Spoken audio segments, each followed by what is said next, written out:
নমস্কার। আজকে শনি ও সূর্যের দৃষ্টি বিনিময় নিয়ে আলোচনা করব।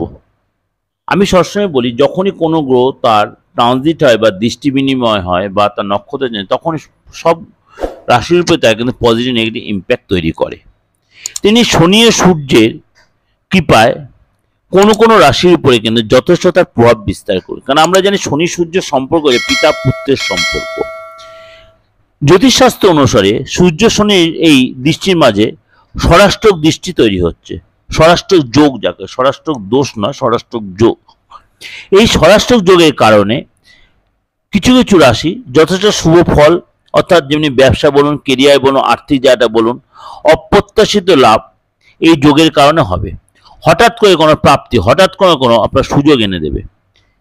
এই জ্যোতিষশাস্ত্রে সূর্য শনির মাঝে যে ষড়াষ্টক যোগ বা ষড়াষ্টক দৃষ্টি তৈরি হয়েছে, কিছু রাশির জন্য কিন্তু একটু শুভ ফল আনবে, কিছু রাশির জন্য অশুভ হবে।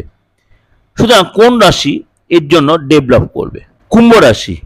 কুম্ভ রাশির জাতকদের জন্য সূর্য শনির এই ষড়াষ্টক যোগ আপনার অর্থ ভাগ্য বৃদ্ধির কারক হিসেবে বলে মনে করা হচ্ছে। এই যোগে শুভ প্রভাবে কুম্ভ রাশির আটকে থাকা অর্থ কিন্তু এসে ফেরত পাবেন এবং উপার্জন আপনার বেড়ে যাবে। এই সময় কিন্তু আপনার কনভিন্সিং পাওয়ার বাড়বে, একাধিক ওয়েতে আপনার অর্থ আসবে এবং দীর্ঘ সময় আটকে থাকা যে অর্থ সেটা কিন্তু আপনি ফেরত পাবেন। অর্থাৎ আপনাদের যারা ব্যবসা বা কাজের বা যারা হায়ার স্টাডির সাথে জড়িত আছে, তারা কিন্তু এই সময় যথেষ্ট সুযোগটা কাজে লাগাতে পারবেন। এটা আপনাদের কাছে ওভারঅল একটা প্রেজেন্টেশন করলাম। অবশ্যই ভালো লাগবে, ভালো লাগলে অবশ্যই লাইক করবেন, শেয়ার করবেন এবং অবশ্যই যোগাযোগ করতে আমার বুকিং নামে ফোন করে নেবেন 8910733325 9433960106। ভালো থাকবেন, নমস্কার।